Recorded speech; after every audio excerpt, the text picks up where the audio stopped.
ஒரு வசனத்தை வேகமாக பார்க்கலாம். மத்திய சுவிசேஷம் 24ஆம் அதிகாரம் 13வது வசனம் சொல்லுகிறது, முடிவு பரியந்தம் நிலைநிற்பவனே ரட்சிக்கப்படுவான். முடிவு பரியந்தம் நிலைநிற்பவனே ரட்சிக்கப்படுவான். ஹலோ, யார் ரட்சிக்கப்படுவாங்க? முடிவு பரியந்தம். செய்தி தலைப்பு, யார் ரட்சிக்கப்படுவான்?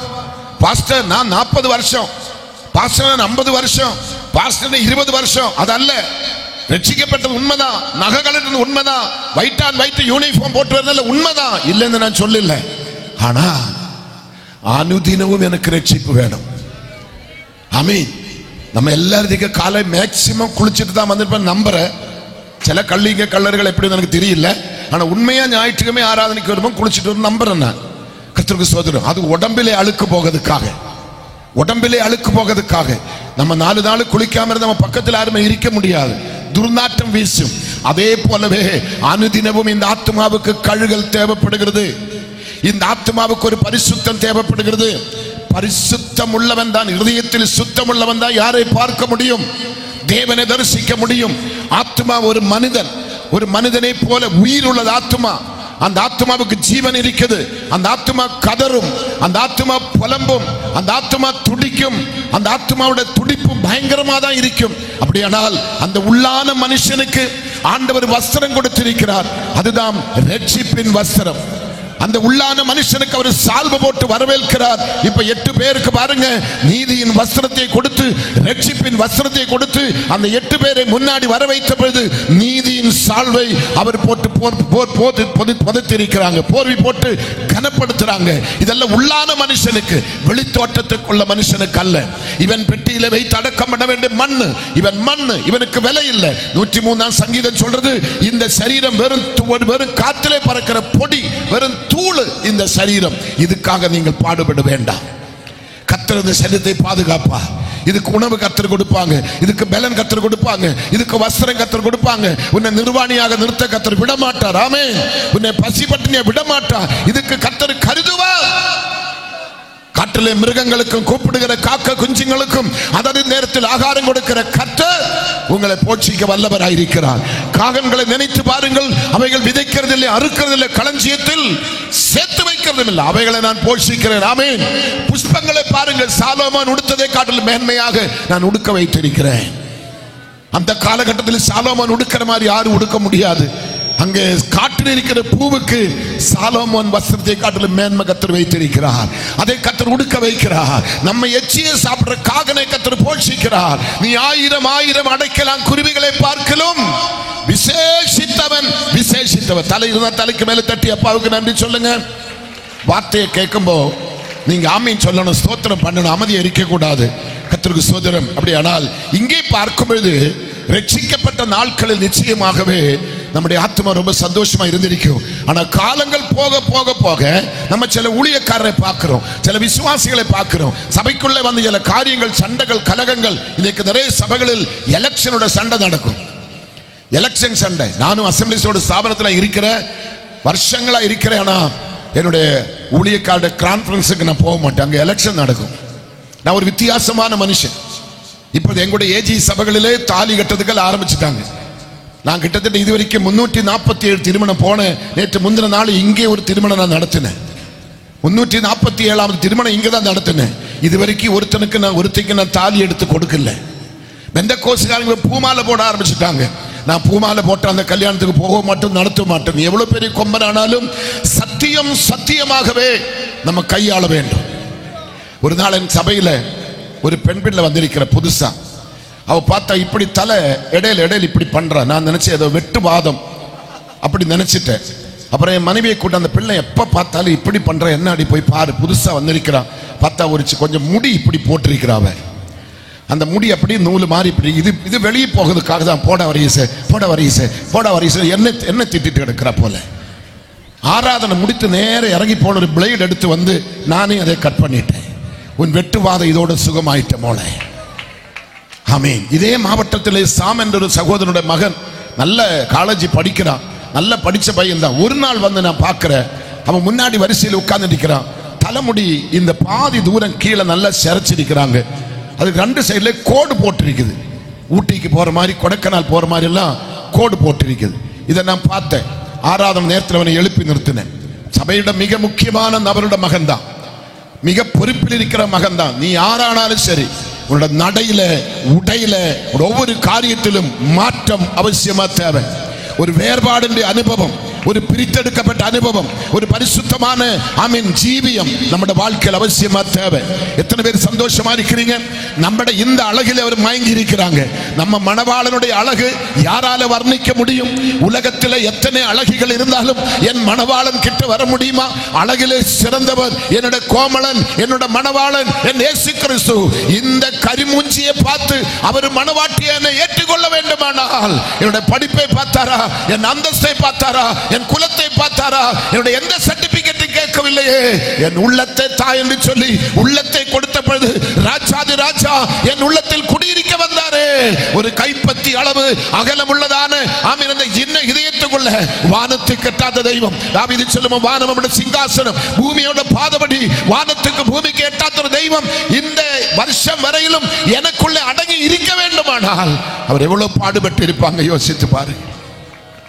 உங்களால 4 மணி நேரம் இந்த நாற்காலில் உட்காரும் உங்களுக்கு கஷ்டமா இருக்கு. கொஞ்சம் எழும்பணும் போல, கொஞ்சம் நிக்கணும் போல தோணும். ஆனா இத்தனை வருஷம் எங்க 19 வயசுல இருந்து 70 வயசு வரைக்கும் என் உள்ளத்துல எங்க அப்பா உட்கார்ந்துட்டு இருக்கிறார். எவ்வளவு அடங்கி ஒடுங்கி யாருக்கு உட்கார்ந்து யோசித்து பாருங்க. அந்த தெய்வம் என்னை நடத்தி கொண்டே வருகிறார். அவர் அழகிலே மயங்கி இருக்கிறாங்க. எஸ்ட்ரா அழகு உனக்கு தேவையில்லை. சொல்லுவோமா? எஸ்ட்ரா அழகு உனக்கு தேவையில்லை. வஸ்திரம் தரித்தால் அது மான்யமா, நேர்த்தியா, மற்றவங்களுக்கு இச்சை உண்டாக்காத நிலைமையில் நீ வஸ்திரம் தரிக்கணும். நடை, உடை, எல்லாம் மேக்கப் எல்லாமே பரிசுத்த நாமத்துக்கு விரோதமானது இருக்கக்கூடாது. பரிசுத்த குலச்சில இருக்கக்கூடாது. கர்த்தர் உன்னை பிரித்தெடுத்து இருக்கிறார். நீ உலகத்தான் அல்ல, உலகத்தால் அல்ல, உலகத்தின் வேஷம் உனக்குள்ள இருக்கக்கூடாது. கர்த்தர் என்னை பறித்தெடுத்தார். கொஞ்சம் முன்னே சொன்ன பார்த்தீங்களா, ரட்சிக்கப்படுற வரைக்கும் நான் காட்டொலிவா இருந்தோம், அங்கே என்னை வெட்டி எடுத்து நல்லொலிவாக இயேசு உடனே ஒட்டி வைத்து இருக்கிறார். இனி என்னில் காண வேண்டியதெல்லாம் நல்லதுதான். நல்ல கனி, நல்ல கனி, நல்ல வாசனை, நல்ல வாழ்க்கை எனக்கு வேணும். இப்ப தாவீது மத்தேயுல என்ன சொல்றான்? 24:13 என்ன சொல்றாங்க பாருங்களேன். கர்த்தருக்கு ஸ்தோத்திரம் உண்டாவதாக. அங்க சொல்ற பாருங்களேன், முடிவு பரியந்தம் நிலைத்திருப்பவனே ரட்சிக்க. இது கூடாத காரியம். விசுவாச பயணத்திலே இயேசு கிறிஸ்து சீஷரை பார்த்து என்ன சொன்ன? இதோ ஓநாய்க்களுக்கு நடுவில் உங்களை எப்படி அனுப்புறேன், ஓநாய்க்கள் மத்தியில் உங்களை எப்படி அனுப்புறேன், சிங்கத்தை போல் அனுப்புறேன்னு சொன்னாரா? ஆட்டுக்குட்டியை போல் அனுப்புறேன். ஓநாய் உன்னை பிடிச்சு கீறி பீறி போடும், உன் ரத்தத்தை உரிந்து குடிக்கும். உனக்கு பெரிய பாடுகள் உண்டு, உலகத்திலே உங்களுக்கு உபத்திரவம் உண்டு. நீங்கள் என்ன பண்ணுங்கள்? திடங்கொள்ளுங்கள். ஆமென் சொல்லுவோமா? நீ கிறிஸ்துவுக்கு இன்னைக்கு 8 பேர் வந்த பார்த்தீங்களா? நேற்று வரைக்கும் பிரச்சனை இல்லை, இன்று உங்களுக்கு பிரச்சனை ஸ்டார்ட் ஆக போகுது. இன்றைய போராட்டங்கள் ஸ்டார்ட் ஆக போகுது. காரணம், சாத்தான் கஸ்டடியிலிருந்தும் சொர்க்கத்திலே தெய்வத்தின் கரங்களில் வந்ததினால மறுபடியும் அவங்களை எப்படி பறிக்கணும், எப்படி திருடணும், எப்படி பிக்கப் பண்ணி மறுபடியும் அந்த வழிக்கு கொண்டு போகணும் என்பதை சாத்தான் முழுமூச்சுடன் செயல்பட்டு கொண்டிருக்கிறார். ஹல்லேலூயா. இன்னைக்கு ராத்திரி கூட்டத்தில் எனக்கு டெலிவரி ஆகும். என் வயிறு அங்காங்க எல்லாமே எகிரி குதிக்க ஆரம்பிச்சுட்டேன். இந்த நேரத்தில் வரக்கூடாது, காரணம் மறுபடியும் நான் மாலையில் பேசணும். ஆமென். பிள்ளை கோயம்புத்தூர் இருந்த பிள்ளை ஆன்னு பார்க்குறா. 70 வயசுள்ள கிழமை பெறுவாரா? நீ சாயங்காலம் பார்க்க தான் போற. அவர் 2 3 பெத்திருப்ப. எத்தனை பெத்த நீ? 2 தான். நீ பாரு இன்னைக்கு சாயங்காலம் எத்தனை குழந்தை ஒரே பிரசவத்தில். அது நார்மல் பிரசவம், நோ சிசரிங், நோ சிசரிங். ஆமீன். போன வாரத்தின் முந்தின வாரம் நாசரேத்தில் 18 பேர் ஒரே பிரசவத்தில், ஒரே பிரசவத்தில். என்னோட பேர் கின்னஸில் போடணும். ஆமீன். ஒரு சர்ச்சில் நான் பிரசங்கம் பண்றேன், 217 பேர் ஒரே பிரசங்கத்தில். நான் அதெல்லாம் விட மாட்டேன். கர்த்தருக்கு ஸ்தோத்திரம். 3000 பேர். நான் மரிக்கிறதுக்கு முன்னே ஒரு செய்தியில 3000 பேர் ரட்சிக்கப்பட்டு ஸ்நானப்பட்ட பிற்பாடு தான் என் உயிரை அப்பா எடுக்கணும். ஆமீன் சொல்லுவோமா? அதுக்காக தான் நான் போராடிட்டு இருக்கிறேன், அதுக்காக தான் நான் ஜெபித்துட்டு இருக்கிறேன். ஆத்ம பாரம், ஆத்ம கொதிப்பு, ஆத்ம துடிப்பு. கர்த்தருக்கு ஸ்தோத்திரம். ஆத்மாக்களுக்காக ஜீவன் கொடுத்து, ஆத்மாக்களுக்காக பாடுபட்டு, ஆத்மாவுக்காக ரத்தம் சிந்தி. நேற்று எத்தனை லிட்டர் தண்ணி என் உடம்பிலிருந்து ரத்தம் தண்ணியாக இந்த மேடையில் விழுந்திருக்கிறது. ஒவ்வொரு சொட்டு வேர்வுக்கும் எங்க அப்பனுக்கு கணக்கு கொடுத்து தான் ஆக வேண்டும். என்னுடைய ஒரு சொட்டு வேர்வு வீணாய் போகாது. என் கண்ணீருக்கும், என் மன்றாட்டுக்கும், என் பெயர்வுக்கும் எங்க அப்பன் எனக்கு பதில் கொடுப்பார். அதனுடைய பிரதிபலம் இவங்கள் கடைசியிலே கவர்ல போட்டு கொடுக்கிற காணிக்கை அல்ல, இங்க முன்னாடி ஸ்நானத்துக்காக நிக்கிற பாத்தீங்களா, அதுதான் என்னோட சொத்து, அதுதான் என்னோட முத்து. இன்னைக்கு கர்த்தர் செய்வார். ஆமென். 15 பேரை நான் எதிர்பார்த்துட்டு இருக்கிறேன். இந்த பிரசவத்தில் 15 பேர் ஆகலும் வேணும். நாசரேத்தில் 15 தான் கேட்டான, 18 வந்துச்சு. கர்த்தருக்கு ஸ்தோத்திரம். ஏசப்பா அற்புதம் செய்வாரா? ஏசப்பா செய்வாரா? சொல்லுங்க பார்ப்போமே. ஏசப்பா செய்வாரா? அப்ப ஆத்ம பாரத்தோடு நீங்க இருக்கணும். சாயங்காலம் ரட்சிக்கப்படாத மக்களை கொண்டு வரணும். ரட்சிக்கப்படாத மக்களை சத்தியத்துக்கு முன்னாடி உட்கார வைக்கணும். அவர்கள் சத்தியத்தை கேட்டு ஆட்டோமேட்டிக்கா கர்த்தர் அவங்களை சந்திப்பாராக. ஆமென். அப்ப எவ்வளவு நாளைக்கு நிலைச்சிருக்கணும் ரட்சிக்கப்பட வேண்டுமானால்? முடிவு பரியந்தம். என்னோட உயிர் பிரிகிற நேரம் வரையிலும், என்னோட உயிர் பிரிகிற நேரம் வரையிலும் நான் கரெக்டா இருந்தா தான் எனக்கு ரட்சிப்பு கிடைக்கும். வேகமா பாருங்க, அதுல 11, 12 வசனம் சொல்ல பாருங்க. அங்கே பாருங்களேன், அங்கே அநேக கள்ள தீர்க்கதரிசிகளும் எழும்பி அநேகரை வஞ்சிப்பார்கள். ரட்சிக்கப்பட்ட விசுவாசிகள் அறியணும், இன்னைக்கு நம்ம நாட்டில் அநேக கள்ள தீர்க்கதரிசிகள் எழும்பி இருக்கிறாங்க. உங்களை திசை திருப்பதற்காக, ரூட்டு மாற்றதுக்காக 77 ஆண்டு காலம் இந்த சபை இங்க ஸ்தாபிக்கப்பட்டு, இந்த சபை இன்னைக்கு 77ஆம் ஆண்டை கொண்டாட வேண்டுமானால் கிருபை இங்க இருக்குது. நான் அந்த ஆரம்ப நாட்களை யோசிக்கிறேன். இவருடைய தாத்தா என்று சொல்றாரு, அவருக்கு காலிலே போறதுக்கு ஒரு செருப்பு இருந்திருக்காது, அவருக்கு நம்மை போன்ற வஸ்திரம் இருந்திருக்காது, நம்மை போன்ற கட்டிடம் இருந்திருக்காது, நம்மை போன்ற கார் இருந்திருக்காது, நம்மை போன்ற வேலைக்குள்ள சாப்பாடு இருந்திருக்காது. இதே போல கன்வென்ஷன் நடந்த பொழுது, ஃபர்ஸ்ட் கன்வென்ஷன் நடந்த பொழுது இதே போல பந்தலில் சோறு போடக்கூடிய டேபிள் சேர் இருந்திருக்காது. ஆமீன். ஏதோ ஒரு கூரையிலே ஆரம்பிச்சிருப்பார். நேத்து நான் பாஸ்டர் கிட்ட சொன்னேன், நீங்க செய்யற ஊழியம் அப்பா ஸ்தான ஊழியம். என்ன ஸ்தான ஊழியம்? அப்பா ஸ்தான ஊழியம். ஆனா உங்க தாத்தாவும் அப்பாவும் செய்தது அப்போஸ்தல ஊழியம். எனக்கு இப்ப 2 மக்கள் இடது வலது பாஸ்டரா இருக்கிறாங்க. அவர்கள் இன்னைக்கு பெருமையா ஊழியம் செய்ய காரணம் என்ன? அது அப்போஸ்தல ஊழியம் அல்ல. அப்போஸ்தல ஊழியம் மாற்றதுக்கு துணி இல்ல, காலில் செருப்பு இல்ல, வேலைக்கு சாப்பாடு இல்ல, கல்லடி தான், காரி துப்புறது தான், எல்லாம் கரடு முரடு தான், எல்லாம் முள்ளுகள் தான், மலைகள் மேடுகள் தான், மயில்கள் நடந்துதான், முழங்கால் தேய வைத்துதான் இந்த கட்டடம் இங்கே அழகாக மினுங்கி கொண்டிருக்கிறது. இதுதான் ஊழியம். இன்னைக்கு எனக்கு air condition car, air condition room, எனக்கு விலையுறந்த சாப்பாடு, விலையுறந்த வஸ்திரம் எல்லாம் என்ன? எனக்கு முன்னாடி அநேக நூற்றுக்கணக்கான சன்னியாசிகள், மிஷனரிகள், மூத்த போதகர்கள், என்னோட பிதாக்கள், அவங்க விட்ட கண்ணி, அவங்க சிந்தின ரத்தம், அவங்களோட தியாகம், அவங்களோட நிந்தனை, அவங்கள கல்லடி என்னை அழகுபடுத்தி மேடையில கொண்டு நிறுத்தி இருக்கிறாரே. தலைக்கு மேலே கை தட்டி அவர்களுக்கு ஒரு நன்றி சொல்லுங்களே. ஆமென். இன்னைக்கு பாஸ்டருக்கு படுக்கிறதுக்கு ஏசி வீடு, பாஸ்டருக்கு படுக்கிறதுக்கு நல்ல வீடு, நல்ல காரு, நல்ல வஸ்திரம், நல்ல சாப்பாடு, தலைமை போதல் பேரு ஸ்தானம், இதெல்லாம் எங்கேருந்து வந்தது? அவங்க கண்ணீர்னால வந்தது. ஹல்லேலூயா. எத்தனை பேர் சந்தோஷமா இருக்கிறீங்க? இந்த காலத்தில் அப்படி ஜெபிக்கிற பிதாக்கள் மிகவும் குறைவுதான். இந்த காலத்தில் அப்படி ஜெபிக்கிற ஊழியக்காரங்க குறைவுதான். நாற்காலியிலோ கட்டில உட்கார்ந்து ஜெபிப்ப, முழங்கால ஜெபிக்க மாட்டாங்க. ஆமென். முழங்கால ஜெபிக்கிறதுக்கு ரொம்ப கஷ்டம், முழங்கால நிக்க மாட்டாங்க. சென்னையில டி மோகன் மனைவி, என்ன வயசு உங்களுக்கு தெரியுமா? இப்ப கட்டுற சபை ஒரு சர்ச்சு 56 ஏக்கர், 56 ஏக்கர்ல 6 ஏக்கருக்குள்ள ஒரு சர்ச்சு இப்ப எழுப்பிட்டு இருக்குது. 56 ஏக்கர்ல 6 ஏக்கர் ஒரு சர்ச்சு இப்ப எழுப்பிட்டு இருக்குது. அதுக்குள்ளே பல விதமான சபைகள் கட்டி இருக்கிறோம், ஆடிட்டோரியங்கள் கட்டி இருக்கிறோம். ஒரு டவர், நான் கேள்விப்பட்ட உண்மை தெரியல, 350 கோடிக்கு ஒரு டவர் கட்டிட்டு இருக்குது. ஆனா ஊழிய ஸ்தாபித்தது பனமரத்த நெடியில தான். 5 வாலிப தம்பியோட தான் ஆரம்பித்தது டி மோகன் சைதாப்பேட்டையில. ஆனா இன்னைக்கு அது வளர்ந்து வளர்ந்து வளர்ந்து வளர்ந்து எங்கேயோ போயிட்டு. ஒருவன் எனக்காக ஊழியம் செய்தால் பிதாவாகி தேவன் அவனை கனம் பண்ணுவான். ஒரு கனமான பணி. ஆமென். 5 பைசைக்கு விலை இல்லாத என்னை இன்னைக்கு ஒரு விலையுள்ளவனாய் கொண்டு நிறுத்துறது அந்த கல்வாரில் அவர் சகித்த வேதனை தான், அங்க சிந்தின ரத்தம் தான், அவர் பெற்ற பாடுகள் தான் என்னை இன்னைக்கு அழகுபடுத்தி உலகம் முழுவதிலும் என்னை கொண்டு போய் கொண்டிருக்கிற காரணம் அதுதான். ஃப்ளைட்ல ஏறின ஃபர்ஸ்ட் கிளாஸ், ட்ரெயின்ல ஏறின ஃபர்ஸ்ட் கிளாஸ் யாரால வந்தது? எங்க அப்பனால வந்தது. ஆமீன் சொல்லுவோமா? அவர் ஏறுது படகுல, அவர் ஏறுது கழுதையில, அவர் சஞ்சரிச்சது நடந்த கால்நடை, அப்படிதான் அவர் வாழ்ந்த. ஒரு சைக்கிளும் கூட அவருக்கு கிடையாது. என் இயேசுவுக்கு எனக்கு இன்னைக்கு எல்லாமே கொடுத்திருக்கிற இயேசுப்பா. என்னை கனம் பண்ணுகிறார் அவர். அப்படியானா இங்க 11ஆம் வசனம் சொல்லுகிறது, அநேக கள்ள தீர்க்கதரிசிகள் எழும்பி அநேகரை வஞ்சிப்பார்கள். அந்த வஞ்சன வலையில, வஞ்சன குழியில, வஞ்சன மயக்க மருந்துல நீங்கள் அடிமைகளாய் போக கூடாது.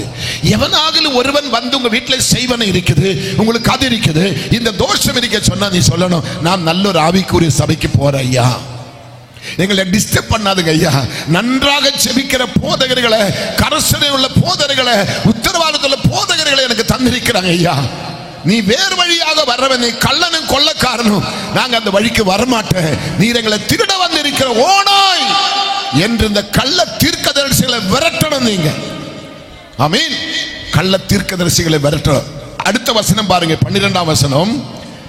அக்கிரமம் மிகுதியாவதனால் அநேகருடைய அன்பு, ரட்சிக்கப்பட்டவங்களை குறித்து நான் பேசுறேன்.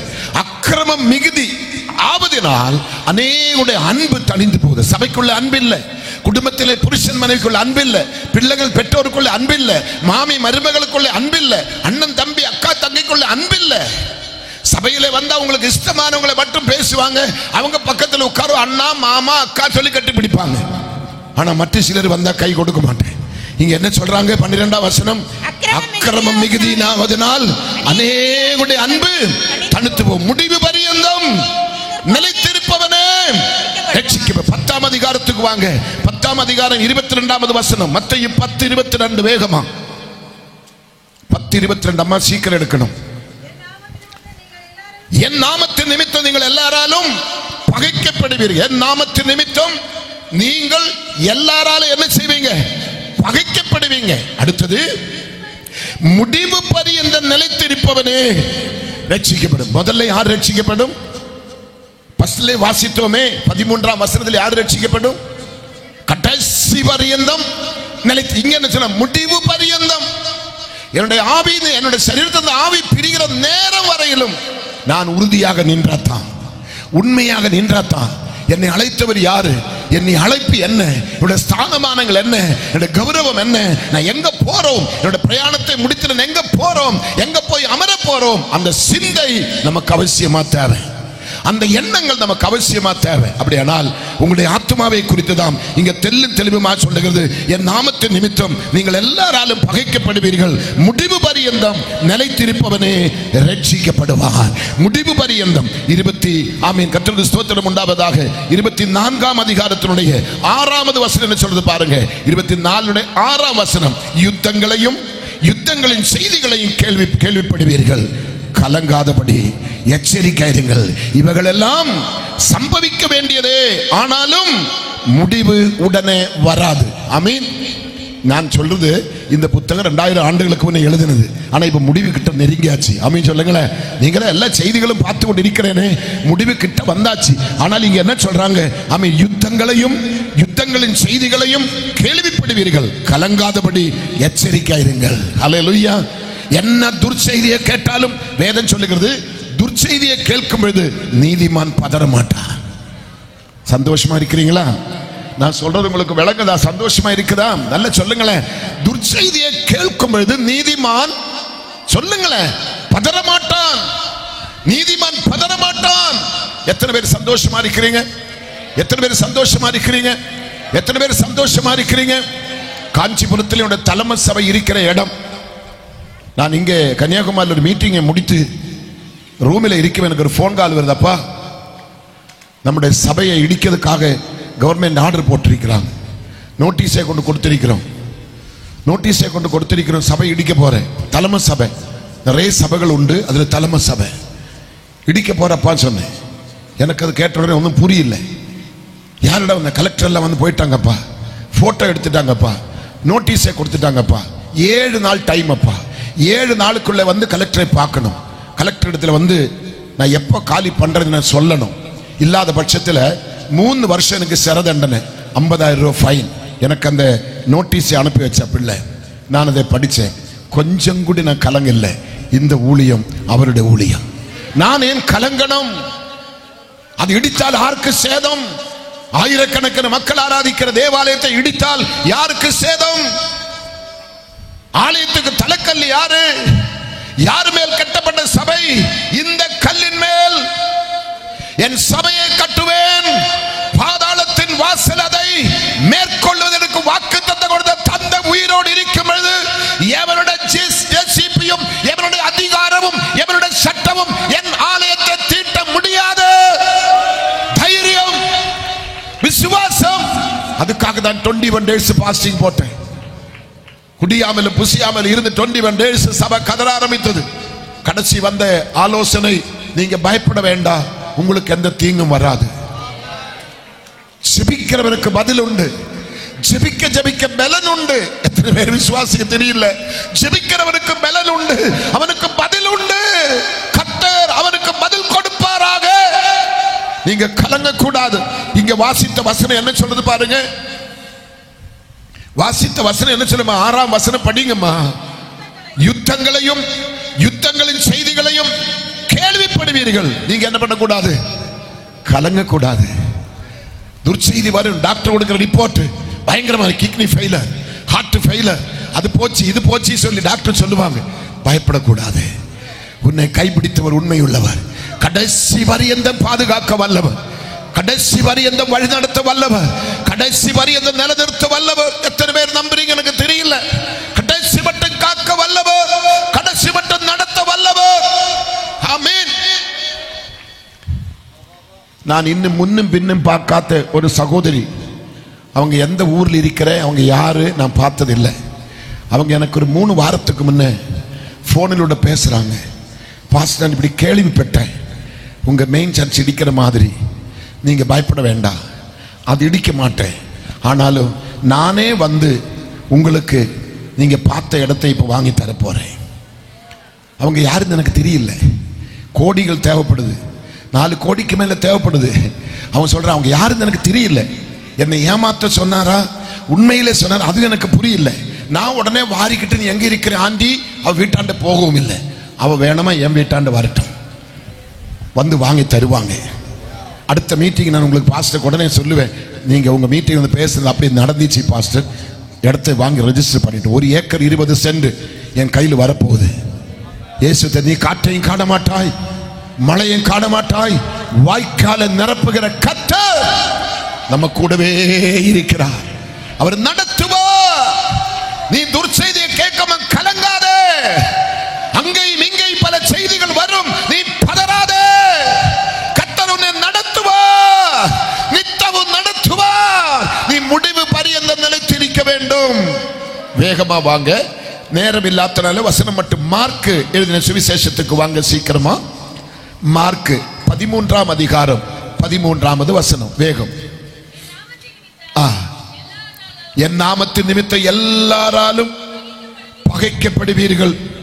அங்கேயும் சொல்றா, முடிவு பரியந்தம் நிலைத்திருப்பவனே ரட்சிக்கப்படுவார். எல்லாராலும் எல்லாராலும் நிந்திக்கப்படுவீங்க, எல்லாராலும் நிந்திக்கப்படுவீங்க. நான் இங்க நேற்று 2 நாட்கள சில பிள்ளைகளை பார்த்தேன். கை குழந்தைகளோட நிற்கிறாங்க. சில பிள்ளைகள் குழந்தை இல்லாம அதனை பார்க்கிறாங்க. பாஸ்டர், என் கணவன் என்னை நேசிக்கிறது இல்லை, என்னோடு பேசுறது இல்லை, என்னை விட்டு வேற இடத்தில் போயிட்டாங்க. நான் இப்போ ஒரு மனைவி மாதிரி இல்லை, என்னை கணவனா நேசிக்கிறது இல்லை, நான் வாழ்வதா சாகுவதா எனக்கு தெரியல, நான் எங்க போறது எனக்கு தெரியல. கர்த்தருக்கு ஸ்தோத்திரம். எனக்கு ஏன் இந்த பாடு? நான் ஒரு தப்பும் செய்யல, நான் ஒரு குற்றமும் செய்யல, எனக்கு ஏன் இந்த சோதனை பாஸ்டர் என்று சொல்லி பெண் பிள்ளைகள் வந்து கலங்குறாங்க இந்த இடத்துல. ஆமீன். பெண் பிள்ளைகள் வந்து கலங்குறாங்க இந்த இடத்துல. நான் இப்ப கார்ல வரும்போது சொன்னேன், இந்த இடத்துல அப்படி நிறைய பிள்ளைகள் இருக்கிறாங்க, நம்ம அவங்களுக்காக ஜெபிக்கணும். அடுத்த ஒரு மீட்டிங் நான் வரது உண்டானா அவங்க எல்லாம் புருஷன் மனைவியை என்னை வந்து பார்க்கணும். இயேசு செய்வாரா? இங்க என்ன மக்களை சொல்ற, என் நாமத்தின் நிமித்தம் எல்லாராலும் எல்லாராலும் பகைக்கப்படுவீர்கள். நான் கேரளாவில் நல்ல வசதி படைத்த குடும்பத்தில் பிறந்து அங்கே வளர்க்கப்பட்டு அங்கே படித்து அங்கே பெண் எடுத்து அங்கே 2 பிள்ளைகளை பெற்ற பிற்பாடு தான் நான் தமிழ்நாட்டுக்கு வரேன். நான் தமிழ்நாட்டுக்கு வந்து ஒரு 3 வருஷம் பொறுத்து நாங்கள் குடும்பமாக ஊருக்கு எங்கள் அப்பா வீட்டுக்கு போகும்போது என் மூத்த மகன் எங்கள் அப்பாவை தாத்தான்னு கூப்பிட்டேன். எப்படி கூப்பிட்டேன்? எங்கள் அப்பாவுக்கு தெரியல, அவருக்கு தமிழ் தெரியாது. என்னடா இவன் கூப்பிட்டேன்னு கேட்டேன். மலையாளத்திலே வெள்ளியப்பச்சன் விളിக்கணும், அப்பச்சன் வெள்ளிப்பச்சன் விളിக்கணும். அதுக்கு பதில் இவன் தாத்தான்னு கூப்பிட்டேன். எங்க அப்பா ஒரு பதிலும் சொல்லல, முகம் மாறினது. பயங்கரமான பிடிவாதக்காரன் எங்க அப்பா. முகம் மாறினது, ஒன்றும் முடியல. ஒரு 3 மாசம் பொறுத்து எனக்கு ஒரு போஸ்ட் கார்டு, அன்னைக்கு ஃபோன் கிடையாது, ஒரு போஸ்ட் கார்டு வந்திருக்குது சென்னைக்கு, நீ உன் மனைவி உடனே கிளம்பி வீட்டுக்கு வான்னு சொல்லி. நாங்கள் உடனே கிளம்பி வீட்டுக்கு போனேன். நான் திருமணம் ஆகி 2 பிள்ளைகளை பெற நாள் வரையிலும் அப்பா பக்கத்தில் உட்கார்ந்த பழக்கம் இல்லை. அப்பா வந்தால் எழுப்பி தான் நிற்பேன். அவரை நான் கனம் பண்ணினேன். இன்னைக்கு என்னை அநேகர் கனம் பண்றாங்க. அப்படின்னு சொல்லுவோமா? இந்த காலத்தில் மச்சான் உட்கார்ற மாதிரி தான் மச்சின்னு கூப்பிடுற அப்பனை, ஃப்ரெண்ட்ஸ் மாதிரி அப்பன் மாதிரி சொல்ற. எனக்கு இவன் பிள்ளை இல்லை, ஃப்ரெண்டு. தொலைச்சிடுவே உன்னை. அப்பன் எப்பொழுதுமே அப்பன் தான், பிள்ளை எப்பொழுதுமே பிள்ளை தான். புரிஞ்சுக்கணும். நான் என் மனைவி வேகமா போனேன். நல்ல நிலா வெளிச்சம், மிட்டத்தில் சேர் போட்டு உட்கார்றான்னு சொன்னேன். அவர் பக்கத்தில் இல்லப்பா விஷயத்தை சொல்லுங்க சொன்னேன். என் பெரிய அண்ணன்மார் 2 பேர், பெரிய அக்காமார் 2 பேர், என் தம்பிங்க 2 பேர், எல்லாம் நாங்கள் 7 பிள்ளைங்க, எல்லாருமே சுத்தி நிற்கிறாங்க. எங்க அப்பா சொன்னேன், நான் ஒரு தப்பு செய்தடா, நீ மன்னிக்கணும். நான் வேகமா செய்தடா, நீ மன்னிக்கணும். என்னப்பா தப்புன்னு கேட்டேன். எனக்கு வர வேண்டிய முழு ப்ராப்பர்ட்டியும் என் தம்பி பேர்ல எழுதி வச்சுட்டாங்க. என்னோட சொத்து இன்னைக்கு எத்தனையோ கோடிக்கு அது அதிபதி, அந்த எத்தனையோ கோடிக்கு அது போக வேண்டிய இடம். அது அந்த சொத்து முழுவதும் எனக்கு நேர் கீழே பிறந்த தம்பிக்கு எழுதி வச்சுட்டான். அவன் சவுதி அரேபியாவில் ராஜாவுடைய அரண்மனையில் மிக முக்கியமான பொறுப்பில் இருக்கிறவன். இஷ்டத்துக்கு பணத்தை சம்பாதித்து குமித்தவன் என் தம்பி. அவனுடைய சொத்தோடு சேர்ந்து என்னோட சொத்தையும் அவன் பேரில் அப்பா ரெஜிஸ்டர் பண்ணி கொடுத்துட்டாங்க. நீ மன்னிக்கணும். உனக்கு இங்க ஒரு அடி மண்ணு கிடையாது. நீ எங்கே ஒரு 2 சென்ட் பூமி வாங்கி ஒரு குடிசையை போட்டு வை. நீ மட்ராஸில் வரும் அவனுக்கு ஓய்வெடுக்கிறதுக்காக ஒரு குடிசையை போட்டு வை என்று சொல்லி எங்க அப்பா சொல்லும்போது ஒரு வார்த்தை நான் மறுத்து பேசவே இல்லை. அப்பா நீங்க செய்தது தப்பு, எனக்கு ஏன்னு சொல்லி இல்லை. அண்ணன் கூப்பிடுற, வாடா கேஸ் கொடுக்கலாம், தம்பி பேர்ல அப்பா பேர்ல கேஸ் கொடுக்கிறேன். நான் கேஸ் கொடுக்க மாட்டேன், எனக்கு அது தேவையில்லை என்று சொல்லி அப்பாவை நான் கேட்டப்ப இது காரணம் என்ன? என் பிள்ளை வந்து தாத்தான் என்னை கூப்பிட்டாங்கடா, என் பிள்ளையை பாண்டிக்காரனை மாத்திட்டடா. அப்படி பாண்டிக்காரன் சொன்னா அங்க கேரளத்திலே தமிழர்களுக்கு பாண்டிக்கார் கருத்து நமக்குள்ள பாண்டிக்காரன் சொல்லு. என் பிள்ளை பாண்டிக்காரனை மாத்திட்டடா, என்னை தாத்தான்னு கூப்பிட்டாங்கடா. இனி எனக்கு நீ பிள்ளை இல்லடா, என் சொத்து உனக்கு ஒன்றுமே இல்லடா. அப்புறம் ஒரு வார்த்தை சொன்னேன், நான் மரிக்கிற வரைக்கும் உனக்கு இங்க கஞ்சி கிடைக்கும், நான் மரிக்கிற வரைக்கும் இந்த நீ படுக்கலாம், நான் சத்த பிற்பாடு இங்க உனக்கு கஞ்சியும் இல்லை, படுக்கிறதுக்கு இடம் இல்லை. அவருடைய அடக்காராதனைக்கு நான் போயிருந்தோம். 2000 அவர் மரிச்சிட்டாங்க. அந்த அடக்காராதனோட முழு செலவு நான் தான் எடுத்தேன். அன்னைக்கு கிட்டத்தட்ட 38,000 ரூபாய் அவருடைய அடக்காராதனைக்கு அன்னைக்கு செலவு. அது முழு பணத்தையும் நான் தான் எடுத்து அப்பா அவருடைய அடக்காராதனை நல்லபடியா முடிச்சு வந்துட்டேன். ஆனா அன்னைக்கு அப்பா பேசின நைட்டு அவரு கூட இருந்து சாப்பிட்டு அவரு கூட நான் படுத்துட்டேன். காலமே எழும்பி நான் என் மனைவியின் ட்ரெயின்ல ஏறினேன். எனக்கு எங்கேயாவது என்னோட சங்கு பொட்டுது, என் உள்ளமெல்லாம் குமருது, எங்கேயாவது வா விட்டு கதறி அழணும். நான் அழுத, என் மனைவி அழும், அவளும் புலம்புவான். கல்யாணம் கட்டி இன்னைக்கு கிட்டத்தட்ட கர்த்தருக்கு ஸ்தோத்திரம் 46-47 வருஷங்கள் ஆகுது. இன்ன வரைக்கும் என் மனைவியை நான் அள வச்ச கிடையாது, அவளை அள வச்ச கிடையாது, அவளுக்கு நான் கலக்கத்தை கொடுத்த கிடையாது, தீங்கு செய்த கிடையாது. ஆனபடி அந்த பிள்ளை நான் அழுதா கட்டாயம் அவளும் அழுன்னு சொல்லிட்டு அவளை ட்ரெயின்ல உட்கார வைத்து ட்ரெயினோட பாத்ரூமில் போய் கதகை சாத்தி குழா திறந்து விட்டு எவ்வளோ கதறி கத்தி அழ முடியுமோ அவ்வளவு தூரம் அழுத. ஒரு சத்தம் கேட்குது ட்ரெயின் போற வேதத்தில், நீ அழாது, உன்னை குறித்தும் உன் பிள்ளைகளை குறித்தும் நான் ஞாபக புத்தகத்தில் எழுதி வைத்திருக்கிறேன். சும்மா ஊழியத்துக்கு வரல, நிறைய விட்டு நிறைய இழந்துதான் ஊழியத்துக்கு வந்திருக்கிறேன். அதனால எனக்கு பெருமை இல்லாம உங்க முன்னாடி நின்றுட்டு இருக்கிறேன். இவ்வளவு தாழ்மையோடு நிக்க காரணம் எங்க அப்பா செய்த நன்மைகள் என்னால சொல்லி தீர்க்க முடியாது. அப்பா சொன்னாங்க ஞாபக புத்தகத்தில் எழுதி வச்சிருக்கிறேன். எனக்கு தமிழ் தெரியாது. நான் நேர சென்னைக்கு வந்து டி மோகனை போய் பார்த்தேன். பாஸ்டர் ஞாபக புத்தகம் சொன்ன என்ன?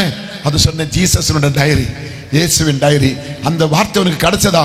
உனக்கு அது போதும், உனக்கு அது போதும். கர்த்தருக்கு ஸ்தோத்திரம். நீங்க நம்புமோ நம்ப மாட்டீங்களோ, சவுதி அரேபியில ராஜா அரண்மனையில ராஜா போல வாழ்ந்தவன் இன்னைக்கு அந்த பூமியில இருக்கிறாங்க. அவனுக்கு இப்ப வேலை இல்லை. அவன் காலில் சரித்தது மசில்ஸ் எல்லாம் உருகினது, எலும்பி செய்ய நடக்க முடியல, 5 ரூபாய் வருமானம் இல்லை, அவன் கட்டின வீடை கம்ப்ளீட் பண்ண முடியல. அவனுக்கு நான் இன்னைக்கு சப்போர்ட் பண்றேன். ஆமென். அவன் வந்து என் வீட்டில் சில தினங்கள் தங்கினான். அவன் மனைவியும் பிள்ளையும் வந்து என் வீட்டில் கிட்டத்தட்ட 15 நாட்கள் தங்கி இருந்தாங்க. அவங்க வந்து என் வீட்டை பார்க்கறான். என் வீட்டுக்கு வந்த பிள்ளைகள் இங்க இருக்கிறாங்க. என் வீட்டை வந்து பார்க்கறாங்க, என் காரை பார்க்கிற, பிள்ளைகளோட காரை பார்க்கிற, பிள்ளைகளோட வீடை போய் பார்க்கறான், சர்ச்சை வந்து பார்க்கறான். இதெல்லாம் எப்படி ஞாபக புத்தகத்தில் எங்க அப்பா கிறுக்கு பிடித்து எனக்கு வர வேண்டிய சொத்தை பறித்து என் தம்பி பேர்ல எழுதின தம்பியாதுல சொல்லலாமே. நாங்க அண்ணன் தம்பிகளுக்குள்ள சண்டை இல்லை. அண்ணன் தம்பிகளுக்குள்ள விரோதம் இல்லை. ஒரு நாள் நாங்க கூட பிறந்தவங்களை அடித்தது கிடையாது, காயப்பட்டது கிடையாது, ஒருத்தர் பிணங்கி பிரிந்து இருந்த சரித்திரமே எங்களுக்கு கிடையாது. உயிருக்குற நேசித்த தம்பி சொல்லலாம் அல்லவா, அண்ணன் சொத்து எனக்கு தேவையில்லைப்பா, அது எனக்கு சாபம். உங்க அப்பா சொத்து தரலையா, உனக்கு வர வேண்டிய பங்கு வரலையா, அப்பனே அடிக்காது, கழுத்தை போய் பிடிக்காது, அப்பா பாதத்தில் போய் முழங்கால் படியிடு. உனக்காக கருதுகிற தெய்வம் ஆபிரகாம் மகன் ஈசாக்கு காட்டை கருதி கொடுத்த தெய்வம் உனக்காக கருதுகிறவராயிருக்கிறார். அப்பன் கொடுத்தா கொஞ்சம் தான் கொடுப்பா, எங்க அப்பன் கொடுத்தா கணக்கில்லாத கொடுப்பா, எங்க அப்பா அளந்து கொடுப்பாங்க. இவர் அள்ளி கொடுக்கிற தெய்வம். அந்த தெய்வத்துக்காக தான் இருக்கணும், அந்த தெய்வத்துக்காக தான் இருக்கணும். இன்னைக்கு 9 அட்டாச்சடு பாத்ரூமோடு உள்ள வீட்டில் நான் குடியிருக்கிறேன். ஆமென். எல்லா ரூமிலும் கிச்சன் வரைக்கும் ஏர் கண்டிஷன் கர்த்தர் கொடுத்திருக்கிறார். என் கூட பிறந்த யாருக்குமே அப்படி ஒரு வீடு கிடையாது. நான் வைத்திருக்கிற காரு, நான் கூட பிறந்த ஒருத்தருக்கு அப்படி காரு கிடையாது. எங்க பெரிய அண்ணன் மைசூர்ல கோடீஸ்வரன், அவனுக்கும் கூட அப்படி ஒரு காரு கிடையாது.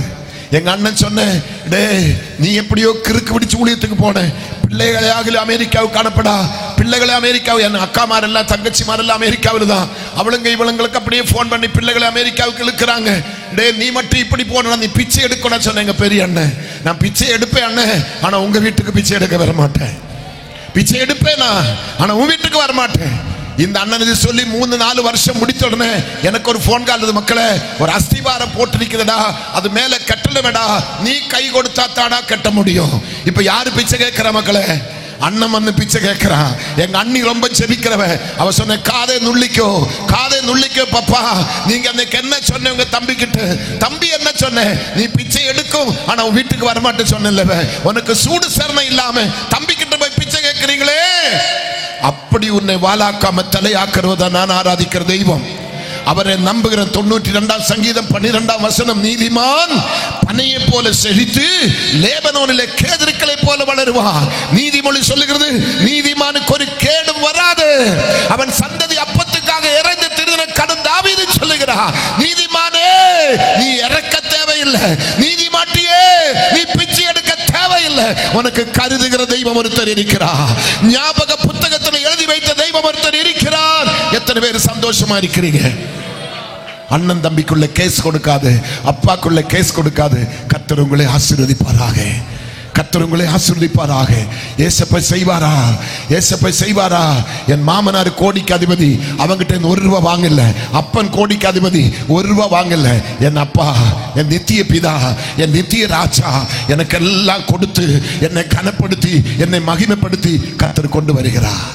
அசம்பிளிஸோட ஸ்தாபனத்தில் வந்த பொழுது கிடைச்சது 250 ரூபாய் சாலரி. நல்ல உத்தியோகத்தை விட்டு, கை நிறைய சம்பளத்தை விட்டு 2 பேருமா ரிசைன் பண்ணி அப்படி ஊழியத்துக்கு வந்தவங்க எங்களுக்கு கொடுக்கறது வெறும் 250 ரூபாய். ஒரு நாளைக்கு டீ செலவுக்கு பத்தாது.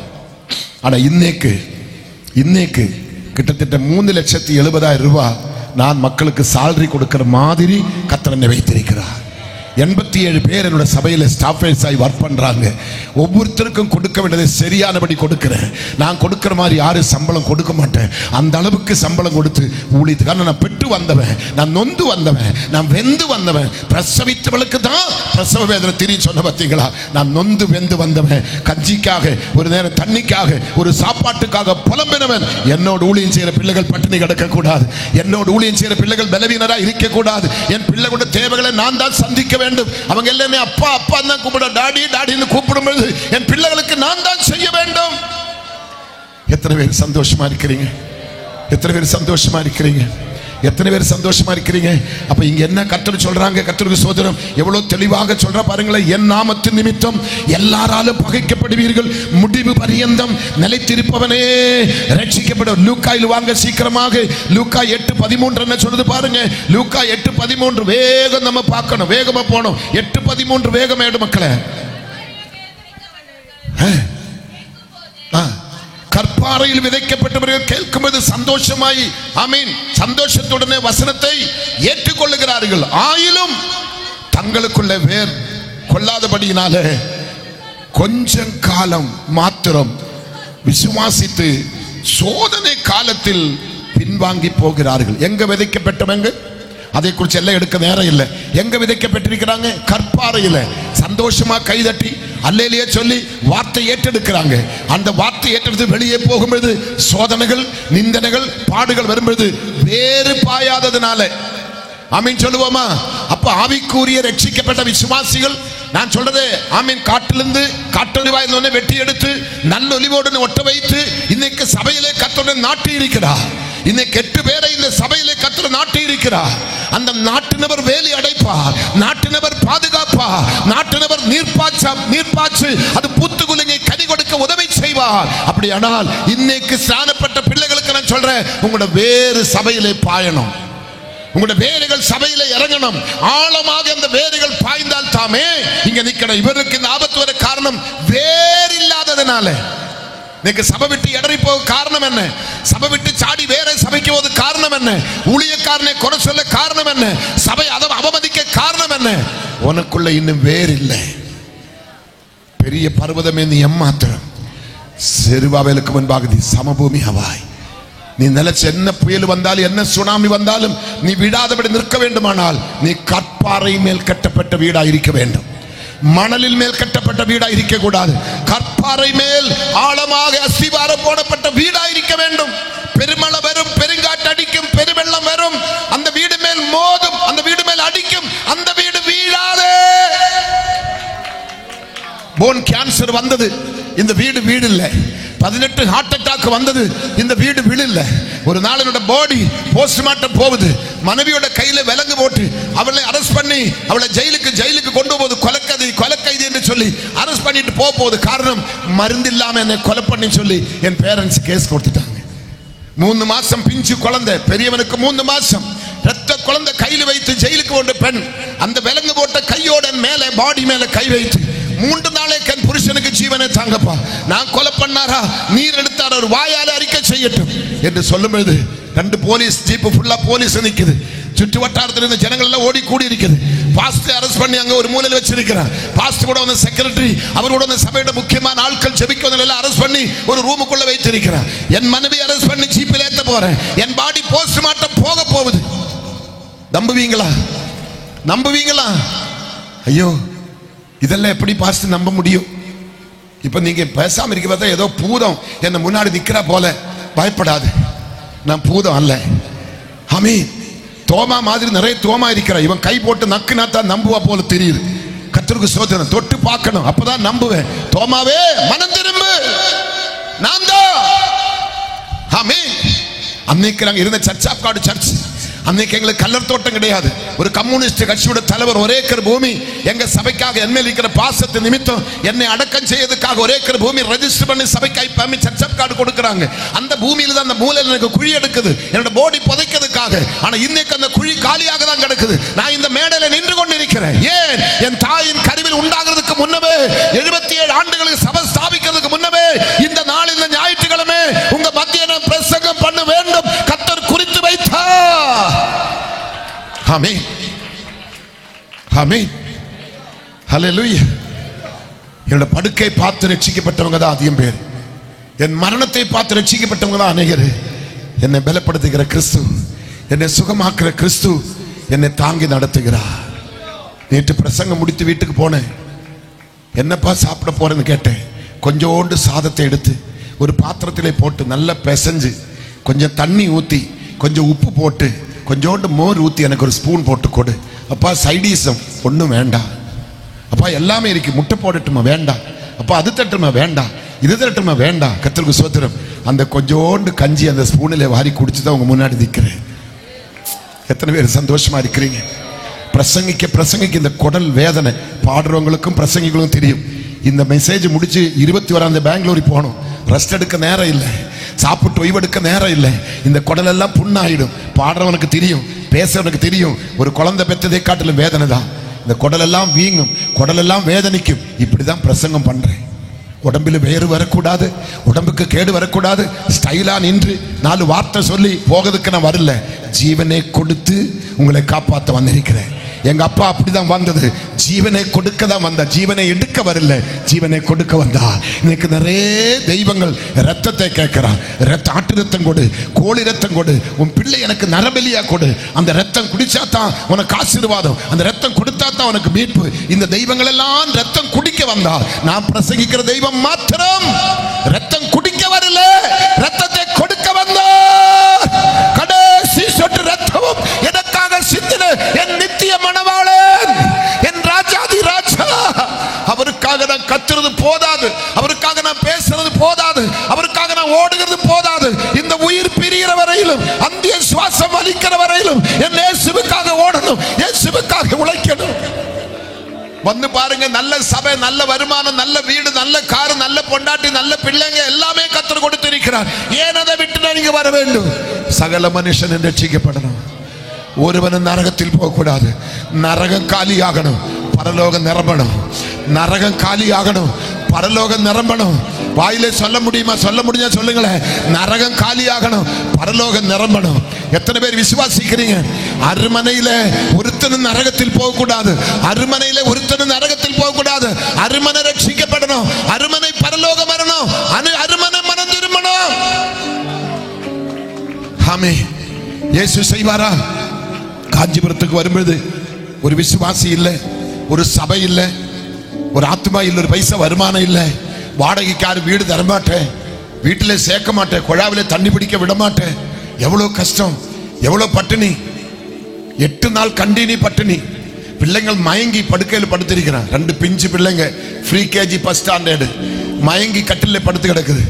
நான் நினைச்ச தூங்குறேன், மனைவி சொன்ன இல்லப்பா, பிள்ளைங்க மயங்கி கிடக்குறாங்க. பக்கத்தில் வீட்டோட வீட்டில் ஹவுஸோட சாதம் வடிக்குது. அங்கே யாரும் கஞ்சி தண்ணி குடிக்க மாட்டான். அங்கே கஞ்சி தண்ணி குடிச்சா ரொம்ப கேவலம். என் மனைவி சொன்னப்பா, அந்த தண்ணி நான் போய் கேட்டு வாங்கட்டுமா? அதை கொண்டு கொடுத்தா பிள்ளைங்க எழும்புவாங்கப்பா, பிள்ளைங்க எழும்புவாங்க, அதை வாங்கட்டுமா? வேண்ட மக்களே, வேண்டாம், கர்த்தர் கிருபை தருவான்னு சொல்லி 2 பேரும் பிள்ளைகள் பக்கத்திலே போய் முழங்கால் படியிட்டு பிள்ளைகளுக்காக செபிக்க ஆரம்பித்தேன். அப்பா பலன் தாரும், அப்பா பலன் தாரும். கதற ஆரம்பிச்சுட்டேன், செபிக்க ஆரம்பிச்சுட்டேன். வீட்டுக்கு வாடகை கொடுக்கணும், முடியல, சாப்பிடணும் முடியல. கெட்டின பொண்டாட்டி என்னை நம்பி வந்திருக்கிறார், 2 பிள்ளையை நம்பி கர்த்தர் கொடுத்திருக்கிறார். காப்பாற்ற நிவர்த்தி இல்லை. ஊழியத்தை விட முடியுமா? ஊழியத்தை விட்டு போக முடியுமா? கலப்பைக்கு கை வைத்து பின்னிட்டு பார்க்கிறவன கையோ என்று சொல்றாரே, நான் போக முடியுமா? ஒன்றும் பண்ண முடியல. என் மனைவி அந்த பிள்ளைகள் மேல் கை வைத்து 8ஆம் நாள் செபிக்க வச்சேனப்பா, இனி நான் ஊழியம் செய்ய வேண்டுமானா எனக்கு பலன் வேணும், இன்னும் நான் ஊழியம் செய்ய வேண்டுமானா எனக்கு சாப்பாடு வேணும், இல்லை நான் ஊழியம் செய்ய மாட்டேன், ஊழியம் செய்ய மாட்டேன். அந்த நாளிலிருந்து இந்த நாள் வரையிலும் மக்களை அன்னத்துக்கு குறை இல்லை, சாப்பாட்டுக்கு குறை இல்லை, ஒரு பட்டினி இல்லை. கர்த்தர் நடத்துகிறார். ஒவ்வொரு மாசம் ஃபர்ஸ்ட் புதன்கிழமை வந்து பாருங்க, ஒவ்வொரு மாசம் ஃபர்ஸ்ட் புதன்கிழமை 150 பாஸ்டர்ஸ் திருப்தியா வந்து சாப்பிட, சொந்த பணத்தில் திருப்தியா சாப்பிடுறாங்க. ஆமீன். ஒவ்வொரு செகண்ட் சாட்டர்டே 100 கணக்கான மக்களுக்கு என் சொந்த காசுல நான் சோறு போடுறேன். 1000கணக்கான ரூபாக்கள் இந்த கூலியத்துக்காக வரி செலவழிக்கிறேன். பல 100 மக்களுக்கு வஸ்திரம் வாங்கி கொடுக்கிறேன். வருஷத்துல ஒரு வீடு கட்டி கொடுக்கிறேன், வருஷத்துல ஒரு ஆலயம் கட்டி கொடுக்கிறேன், வருஷத்துல ஒரு பிள்ளை திருமணம் நடத்தி வைக்கிறேன். கர்த்தருக்கு ஸ்தோத்திரம். கிட்டத்தட்ட 27 28 விதவைகள் தாய்மார்களுக்கு மந்து முழுவதும் தேவையான நல்ல விலை உள்ள ரைஸ். நான் 70 ரூபாய் ரைஸ் சாப்பிட்டா அவங்களும் அதுதான் சாப்பிடணும். மல்லிகை ஸ்டோர் ஒரு மாசத்துக்கு முழுவதும் கை செலவுக்கு 1000 ரூபாய். இத்தனை பேருக்கு இன்னைக்கு விதவைகளுக்கு கொடுத்துட்டு வரோம். அடுத்து என் வீட்டோனர் வீட்டில் கஞ்சி தண்ணிக்கு ஆசைப்பட்ட என்ன, அதே காஞ்சிபுரத்தில் இன்னைக்கு 100கணக்கான மக்களுக்கு சோறு போட என் கர்த்தர் என்ன நிறுத்தினது உண்மையானா உங்களை நிறுத்துவாரா நிறுத்த மாட்டாரா? எனக்கு கொஞ்சம் சொல்லுங்களேன். நிறுத்துவாரா நிறுத்த மாட்டாரா? சொல்லுங்களேன். நிறுத்துவாரா நிறுத்த மாட்டாரா? சொல்லுங்களேன். கர்த்தருக்கு சோதனம். நான் நினைக்கிறேன் இந்த சபையோட ஸ்தாபகன் இப்ப பரதீசில உட்கார்ந்துட்டு எட்டி பார்க்கிறா, இந்த பந்தலிலே பெருமாற சாப்பாட்டை அவர் அதை முகருகிறார், அவர் அதை ரசிக்கிறார், அவர் அதை பார்க்கிறார். அன்னைக்கு அவர் நடத்தின ஃபர்ஸ்ட் கன்வென்ஷன்ல நான் நினைக்கிறேன் கஞ்சிங்களை கொடுத்து நிக்க மாட்டேன் நினைக்கிறேன். கர்த்தருக்கு சோதரம். இன்னைக்கு என்ன விதவிதமான ஃபுட், வேலைக்கு வேலைக்கு கறி சாப்பாடு, வேலைக்கு வேலைக்கு பாயாசம். நான் நினைக்கிறேன் அவர் பரதீசில் உட்கார்ந்து பார்க்கிறார். உங்களோட தகப்பனார் பாஸ்டர் என்ன கவனிங்க, உங்க தகப்பனார் அது பரதீசில் இருந்து பார்க்கிறார். ஆமே. கர்த்தர் உங்களை ஆசீர்வதிக்கிறார். எத்தனை பேர் விசுவாசிக்கிறது தெரியல, எத்தனை பேர் நம்புறது தெரியல. ஐயோ, நான் கண்ணீரில் ஆரம்பித்த சபை, நான் கண்ணீரோடு விதைத்த சபை, நான் கண்ணீரோடு ஸ்தாபித்த சபை, இவ்வளவு மகிமை. இந்த கட்டிடத்தினுடைய டெடிகேஷனுக்கு அவர் இல்லை, இந்த கட்டிடம் பார்க்கல. சென்னையிலே அப்போஸ்தல தலைமை சபையுடைய போதகர் அந்த சுந்தரம் அவர்கள் மரிக்கும் பொழுது அவங்களுக்கு சபை கிடையாது, வாடகை ஷெட்டில் தான் ஆராதித்தோம். என்னை ரொம்ப நேசிக்கிற தகப்பன், அவருக்கு செல்ல பிள்ளையாக நான் வளர்க்கப்பட்டேன். வாடகை வீட்டில் உட்கார்ந்துதான் அவர் ஆராதித்தார். ஆனா அவர் மரித்து நித்தியதைக்கு போகும்பொழுது அங்க போய் அப்ளிகேஷன் கொடுத்து அடுத்த நிமிஷமே 60,000 பேர்கள் உட்கார்ந்து ஆராதிக்கக்கூடிய சபையை புருஷவாக்கத்தில் ஸ்தாபிக்க கர்த்தர் கிருபை செய்தார். புருஷவாக்கத்தில் ஸ்தாபிக்க கர்த்தர் கிருபை செய்தார். அந்த 60,000 மக்கள் முன்னாடி போய் பிரசங்கம் பண்ண கர்த்தனுக்கு பாக்கியம் தந்தா. இன்னைக்கு பாருங்க, முந்தாமே கர்த்தருக்கு ஸ்தோத்திரம், 150 200 கோடிக்கு மேல ஒரு கலசபை எழும்பி இருக்கிறது ஆவடியில. கர்த்தருக்கு ஸ்தோத்திரம். ஆவடியில கிட்டத்தட்ட 200 கோடிக்கு சபை எழும்பி இருக்கிறது. ஏன்?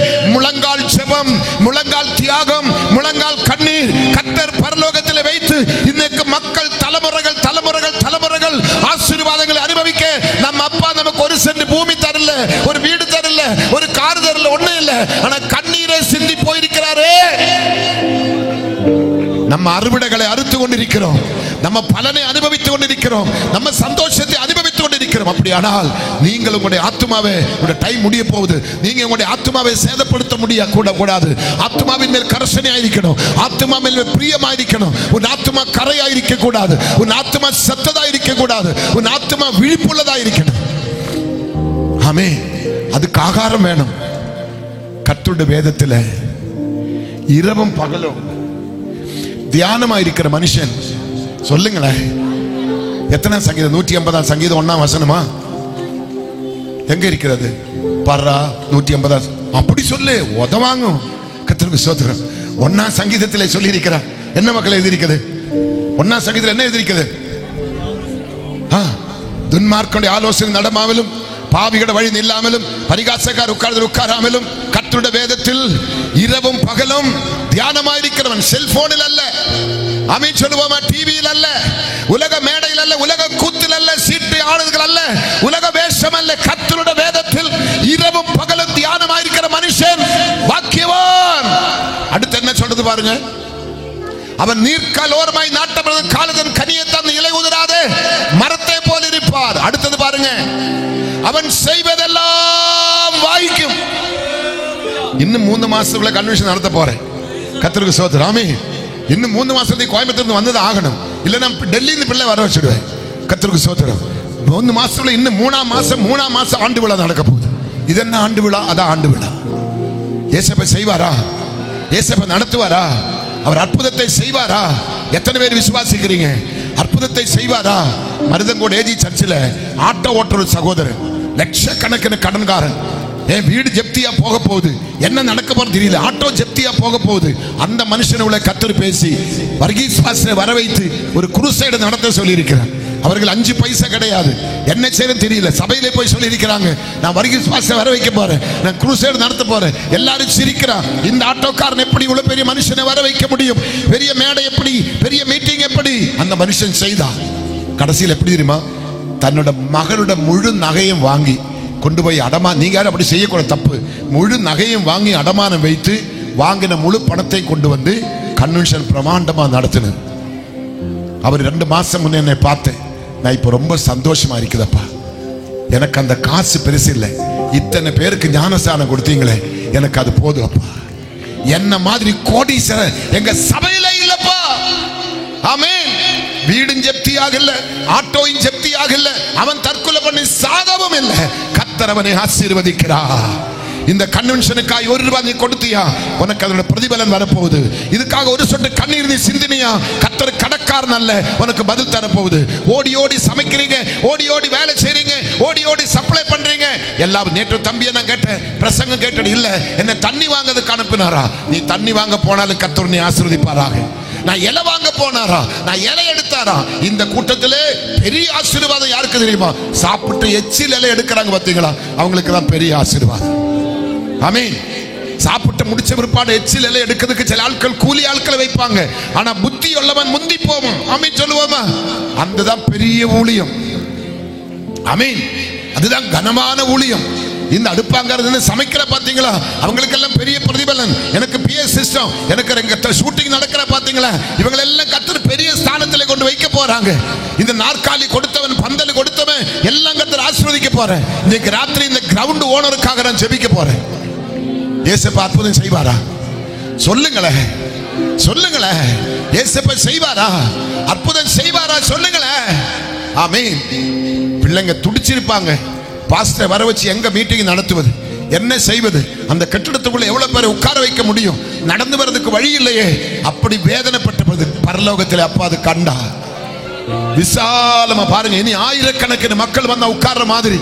என் மனைவி கேட்ட, அப்பா இது சின்ன கிரவுண்ட் அப்பா, இதுல எப்படி அப்பா நீங்க நடத்துவீங்கன்னு கேட்டேன். இல்லடி, நீ மீட்டிங் முடிஞ்சா வெயிட் பண்ணி உட்கார்ந்து பாரு, பெரிய இடடி சொன்னேன்.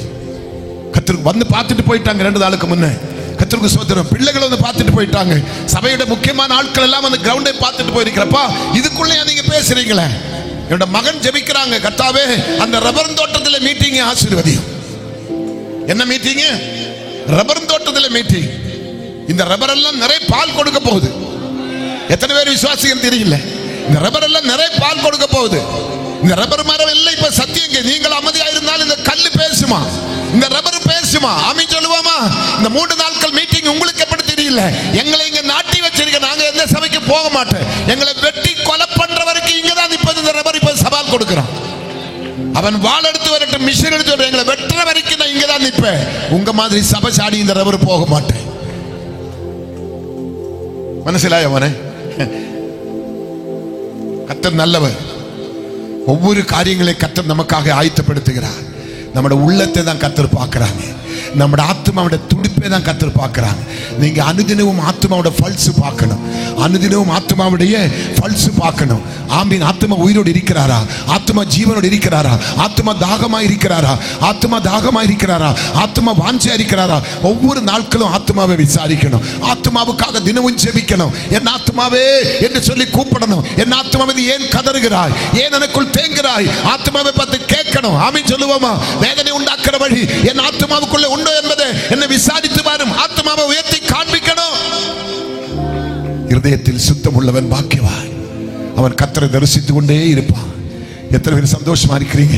கர்த்தரை தரிசித்துக் கொண்டே இருப்பான். கர்த்தரை தரிசித்துக் கொண்டே இருப்பான். கர்த்தரை தரிசித்துக் கொண்டே இருப்பான். ஏசப்பை செய்வாரா? என்னோட 3வது குழந்தை 4 நாட்கள் கன்வென்ஷன் நடந்துட்டு இருக்குது. கன்வென்ஷனுடைய கடைசி நாள் ஞாயிற்றுக்கிழமை ஆயிரக்கணக்கான ஜனங்கள் எழும்பி நின்று பாட்டு பாடி வர்ஷிப் பண்ணி நிற்கிறேன். 38 பேர்கள் பேட்ஜ் போட்டு வாலண்டியர்ஸ் எல்லா இடத்துல பணியாற்றி கொண்டிருக்கிறேன். 100 அதிகம் காவல்துறை அதிகாரிகள் அந்த சபையில உண்டு. மேடையிலே பாடுறவங்களும் போலீஸ்காரங்க தான். அப்படி இருக்கும்போது என்னோட 3வது மகன் 2 வயசு ஆகுதுக்கு 6 நாள் இருக்குது. நல்ல திடார்த்தமா நாள். ஃபாதர் பெக்மேங்ஸ், ராஜாமணி இவங்க எல்லாம் வந்துதான். ராஜாமணி அசெம்பிளி சார்ந்த சூப்பரண்ட் ராஜாமணி, ஃபாதர் பெக்மேங்ஸ் வந்தா குழந்தை பிரதிஷ்டை பண்ணாங்க. ராஜாமணி இப்படி உயர்த்தி சொன்ன, இவன் தேசத்தை கலக்கிற மிஷனரியா மாறுவன்னு சொல்லி தான் பிரதிஷ்டை பண்ணும். ஆனா 2 வயசு ஆகுதுக்கு 6 நாள் உள்ள டைம் அவன் சர்ச்சுக்கு வந்து முந்தின நாள் 25 பேருக்கு ஸ்நானம் கொடுத்திருந்தோம். 35 பேருக்கு ஸ்நானம் கொடுத்தோம். உடனே செக்ரட்டரி சொன்னப்பா தண்ணி திறந்து விடக்கூடாது, நாளைக்கு ஒரு 25 ஒரு ஸ்நானத்துக்கு ரெடியா நிக்கிறேன், நமக்கு தண்ணிக்கு ரொம்ப டிமாண்ட், தண்ணி நிறுத்துங்க சொன்னேன். அந்த தண்ணியில ஆராதனை நடந்து கொண்டு இருக்கும்போது, வர்ஷிப் நடந்து கொண்டு இருக்கும்போது என் பிள்ளை ஓடி வந்து அந்த தொட்டியில ஏறி விழுந்து அவன் நித்தியதைக்கு போயிட்டாங்க. காஞ்சிபுரத்தில் பிள்ளை மரிச்சிட்டான். 3வது மகன். அவனுடைய டெட் பாடி எடுத்து கையில கொண்டு கொடுக்கிறேன். அப்பொழுது சத்யநாதன் ஒரு இன்ஸ்பெக்டரா போலீஸ், பிங்கேட்ஸ் டிபார்ட்மெண்ட் இன்ஸ்பெக்டரா போலீஸ், அவருடைய டெட் பாடி அவர் மரித்து அடக்கம் பண்ற நேரத்தில் நான் ஜெபம் பண்ணி எழுப்பி வச்சிருக்கிறேன். அவர் முன்னாடி உட்கார்ந்துட்டு இருக்கிறேன். ஒரு டாக்டரோட மகன் அப்பல்லோவில் மரித்து பாடி எடுத்து வந்திருக்கிறேன். அவனை ஜெபம் பண்ணி எழுப்பி அவன் முன்னாடி விளையாடிட்டு இருக்கிறேன். என் பிள்ளை மரித்து கிடக்குது.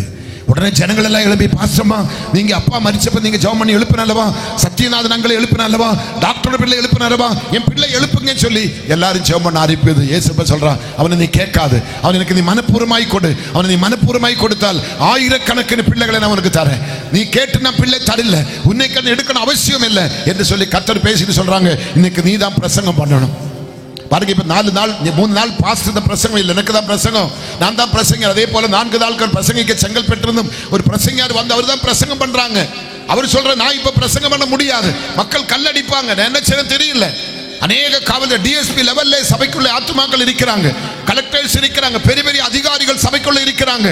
இப்ப அரெஸ்ட் ஆயிடும், எனக்கு அதனால பிரசங்கம் பண்ண முடியாது, யார் என் பிரசங்கத்தை ஏற்றுக்கொள்ள மாட்டார். உடனே ஆண்டவர் காதுல சொல்லுகிறார், இன்னைக்கு பிரசங்கியார் நீதான், நீ எழும்பி பிரசங்கம் பண்ணு. ஆண்டவரே நான் எந்த ஆயுத்தம் இல்லை சொல்லும்போது, இல்ல நீ எழும்பு, என் தேவன் தன் பிள்ளைகளுக்கு ஒரு தீன்மை செய்ய மாட்டார் என்று நீ இப்ப பிரசங்கம் பண்ணணும். என் பிள்ளையோட சவம் என் காலின் கீழே கிடக்குது, ஈர துணியோட கிடக்குது, அவன் வஸ்திரத்தை நான் மாற்றில், என் காலின் கீழே பிள்ளை படுத்து கிடக்குது, மரித்து கிடக்குது. அப்ப சொல்ற, என் தேவன் தன் பிள்ளைகளுக்கு ஒரு தீன்மை செய்ய நான் பிரசங்கம் பண்ணணும். எனக்கு அந்த வசனம் எங்கே தெரியல, அதோட கோர்வான வசனம் தெரியல. கர்த்தர் நீ எழும்பியதில்லை, எழும்பி 1.25 மணி நேரம் நான் அந்த வசனத்தை வச்சு பிரசங்கம் பண்ணேன். காட்டுதீ போல பரவி காஞ்சிபுரமே திரண்டு வந்தது. எண்ணிக்கை கடங்காத மக்கள் கூடுனது. எல்லாருக்கும் சத்தியத்தை கொடுத்துட்டோம். ஆமென். அது பிற்பாடு 3ஆம் நாள் அவனுடைய அடக்காராதனை. காவல்துறையுடைய எஸ்பி ஆபீஸ் இருக்கிற முழு வாகனங்கள் எங்களுக்கு அனுப்பி இருக்கிறான். அங்க பக்கத்தில் இருக்கிற கல்லூரிகள், பள்ளிக்கூடங்கள், எல்லா பஸ்ஸுகளும் எங்களுக்கு அனுப்பி இருக்கிறான். என் பிள்ளை அடக்கம் பண்ணணும், அதுக்காக கொண்டு போனோம். எனக்கு அடக்கம் பண்ணக்கூடிய இடம் இல்லை, கல்லறை தோட்டம் இல்லை, என்ன செய்யறது இல்லை. சிஎஸ்ஐ சபையில் போய் கேட்டேன், தரில்ல. கத்தோலிக்க சபையில் போய் கேட்டேன், தரில்ல. வேற கல்லறை தோட்டம் இருக்கிறதெல்லாம் போய் கேட்டேன், ஆறு தரில்ல. கடைசி அங்கேருந்து ஒரு 20 கிலோமீட்டர் தூரத்தில் 7 ஏக்கர் பூமி நமக்கு சபைக்காக உண்டு. அந்த சபையில் கல்லறை தோட்டம் கிடையாது. அந்த சபையோட மூலையில அவனை அடக்கம் பண்ணது கொண்டு போற நூற்றுக்கணக்கான வாகனங்கள், காவல்துறையுடைய முழு சப்போர்ட், காவல்துறையுடைய பாதுகாப்பு, பெரிய ஒரு பிரைம் மினிஸ்டரோட பாடி அடக்கம் பண்ற மாதிரி அவனை கொண்டு போய் நான் அடக்கம் பண்ணி வந்துட்டு அந்த இடத்துல தான் சொன்னப்பா, இன்னும் என் சபையில் ஒருத்தர் மரித்தால் நான் இப்படி இடத்து கல்லறை தோட்டத்துக்கு பிச்சை கேட்க முடியாது, எனக்கு இடத்தை தாரும் என்று அந்த டெட் பாடி வைத்து நான் ஜெபம் பண்ண. பார்த்தீங்களா, அடுத்த 10 நாட்களுக்குள்ள நல்ல பட்டா பூமி 1 ஏக்கர் எனக்கு கல்லறையாய் கர்த்தர் தந்திருக்கிறார். நான் இன்னைக்கு அங்க பல சபையுடைய பாஸ்டர்ஸ் பிள்ளைகளுக்கு அங்க கல்லறைக்காக இடம் கொடுக்கிறேன். ஆமீன், ஃப்ரீயா கொடுக்கிறேன். எந்த ஒரு பாஸ்டர் மரித்து வந்தாலும் அங்கே 5 பைசா செலவில்லாம அவங்களுக்கு, நீங்களும் கூட அங்க வந்தா அங்க 5 பைசா செலவில்லாம அடக்கம் பண்றேன். கர்த்தருக்கு ஸ்தோத்திரம். அப்படி கர்த்தர் எனக்கு அந்த இடத்துல கல்லறை கொடுத்தா. என் பிள்ளை மரிக்க எனக்கு சொந்தமான சபை இல்லை, சொந்தமான வீடு இல்லை, சொந்தமான கார் இல்லை, எனக்கு ஒண்ணுமே இல்லை. இன்னைக்கு எல்லாம் கர்த்தர் கொடுத்திருக்கிறார். ஊழியம் சாதாரணமானதல்ல. இது பொழைப்பு இல்லாம ஊழியத்துக்கு வரல, பொழைப்பை விட்டு வந்திருக்கிறேன். சொத்து இல்லாம ஊழியத்துக்கு வரல, சொத்தை விட்டு வந்திருக்கிறேன். எல்லாத்தையும் விட்டு இந்த சிலுவை சுமக்க வந்திருக்கிறேன். இன்னைக்கு ஆயிரக்கணக்கான ஆத்துமாக்களை ஆதாயப்படுத்தி தேவனுடைய ராஜ்யத்திலே கொண்டு செல்ல கர்த்தர் கிருபை தந்திருக்கிறார். அப்படின்னா இப்போ எனக்கு நிறைய காரியங்கள் நான் பேச வேண்டியது உண்டு. பாஸ்டர் எனக்கு டைம் தராதனால அவர் சொன்ன டைமுக்கு நான் உங்களை முடிச்சிடுறேன். கர்த்தருக்கு ஸ்தோத்திரம். ஆனால் 12:30க்குள்ளே சாப்பிடாம யாராவது செத்து போனா அந்த பழி என் தலைமையை விடா போகாது. ஆனால் நீங்க யாரும் சாகக்கூடாது. அதனால பிரசங்கத்தை நிறுத்தட்டேமான நிறைய கருத்து இருக்குது. அந்த சிரிப்பில் எத்தனையோ காட்டு, அதை வச்சு பல மாசங்கள் பிரசங்கம் பண்ணிடுவேன். அந்த சிரிப்பை வச்சு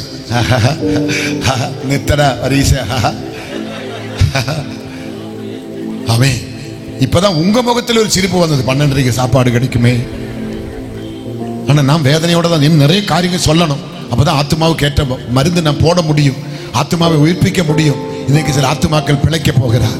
இப்ப இருக்கிற இடத்துல ஒரு நிமிஷம் எழும்பி நின்று 2 கையும் உங்க நெஞ்சில வைங்க. உங்க ஆத்மாவுக்காக நீங்க ஒரு சின்ன ஜெபம் பண்ணுங்களேன். அது பிற்பாடு நான் ஜெபம் பண்றேன். அப்படி எழும்பி நில்லுங்க. 2 கையும் நெஞ்சில வைத்து ஆத்மாவுக்காக, இதுவரைக்கும் சரீரத்துக்காக, வியாதிக்காக, விடுதலுக்காக, தீர்க்காயுசுக்காக, கிட்னிக்காக, ஹார்ட்டுக்காக, உங்களுடைய சுகர் வியாதிக்காக, கேன்சருக்காக, பல ரோகங்களுக்காக ஜெபித்தீங்க.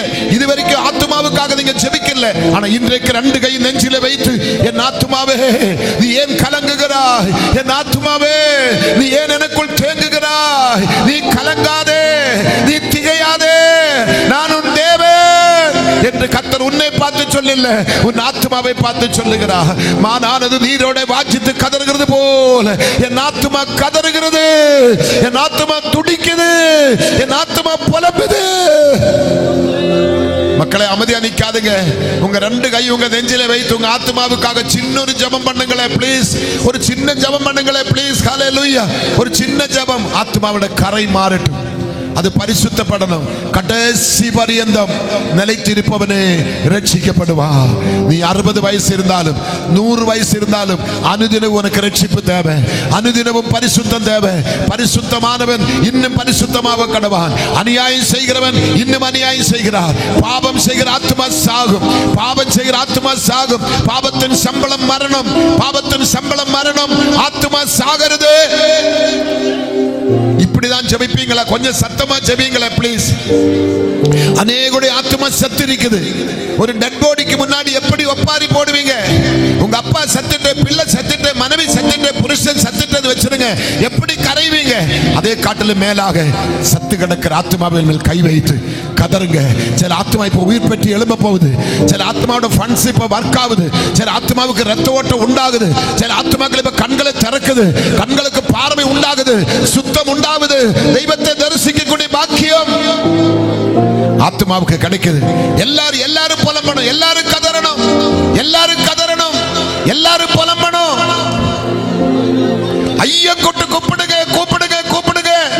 ஐயோ கதறுங்க.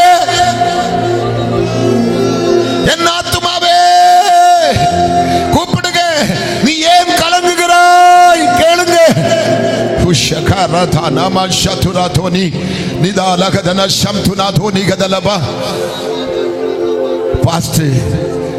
நேற்று பேசும் முதல் நாள் பேசுவேன் நான் கேட்டேன்.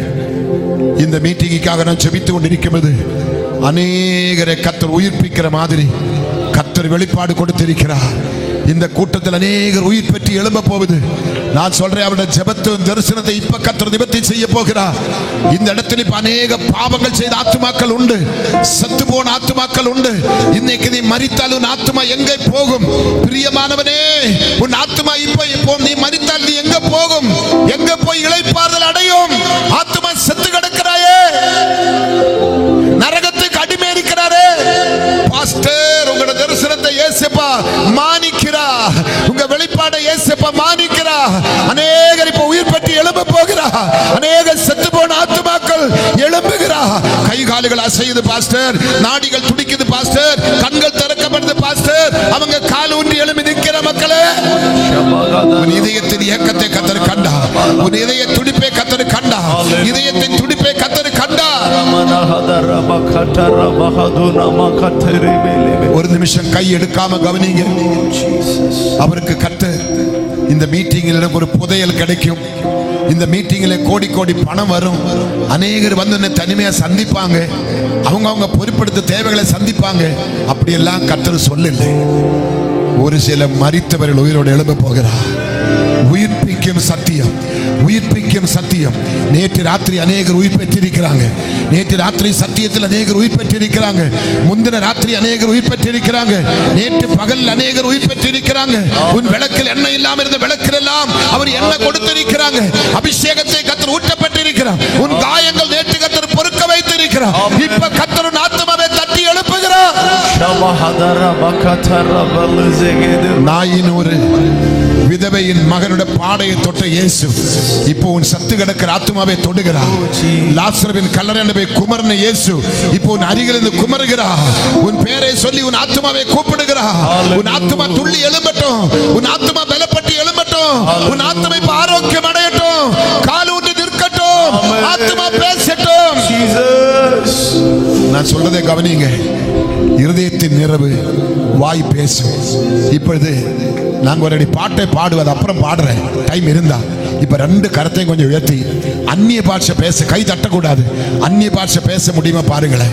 ரெண்டு கரங்களை உயர்த்தி. உன் ஆத்மா பலப்படுது, உன் ஆத்மாவுக்கு ஆக்சிஜன், உன் ஆத்மாவுக்கு சக்தி, உன் ஆத்மாவுக்கு பலன், உன் ஆத்மாவுக்கு உயிர், உன் ஆத்மாவுக்கு மீட்பு, உன் ஆத்மாவுக்கு மீட்பு கர்த்தர் தருகிறா. கர்த்தர் கரங்களை உயர்த்தி அந்நிய பாஷை பேசுங்களேன். நல்ல சத்தமா, கரம் கொட்டினா தான் அல்ல,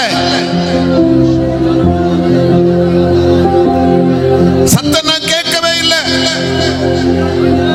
ஒரு பைத்தியக்காரிய போல, ஒரு பைத்தியக்காரனை போல உன் ஆத்துமா இப்ப கதறட்டும்.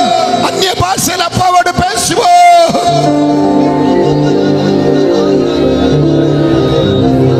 தாவீது, யோபு சொல்லுகிறார், இந்த மாம்சம், இந்த தோல், இவங்களெல்லாம் அழுகி புழுபுழுத்து போனாலும் அந்நிய கண்கள் அல்ல, என் சொந்த கண்ணால் நான் அவரை காண்பேன். ஐயா, அந்நிய கண்ணு எது தெரியுமா? உன் மாம்சத்தில், உன் முகத்தில் ரெண்டு கண் இருக்கிற பாரு, அதுதான் அந்நிய கண்ணு. சொந்த கண்ணு தெரியுமா? அதுதான் ஆத்மாவினுடைய கண்ணு, அதுதான் ஆத்மாவினுடைய கண்ணு. சொந்த கண்ணால் நான் காண்பேன், அந்நிய கண்கள் அல்ல, சொந்த கண்களால் நான் காண்பேன். யோபு சொல்லுகிறது, மாம்சம், இந்த தோல் அழுகி புழுபுழுத்து போனாலும் அந்நிய கண்கள் அல்ல, என் சொந்த கண்ணால் நானுமே காண்பேன். இப்ப அநேகருடைய ஹிருதயத்தின் கண்களை இப்ப பார்வை உண்டாகுது. நீ பார்வை அடைவாயாக, நீ பார்வை அடைவாயாக. அநேகருடைய காமின் ஆத்மாவின் கால்கள் பலப்படுது. இனி நீ நிர்வாணி அல்ல, நீ சப்பானி அல்ல, நீ குருடன் அல்ல, நீ பாவி அல்ல, நீ பலவீனமான பாண்டம் அல்ல. மக்களை அந்நிய பாஷை பேசுங்க சத்தமா, மக்களை அந்நிய பாஷை பேசுங்க சத்தமா. ஆத்மாவுக்கு ஒரு சக்தி, ஆத்மாவுக்கு ஒரு பலன், உள்ளான மனுஷனுக்கு ஒரு பலன், கிருபை இப்ப உண்டாகட்டும், உண்டாகட்டும், உண்டாகட்டும்.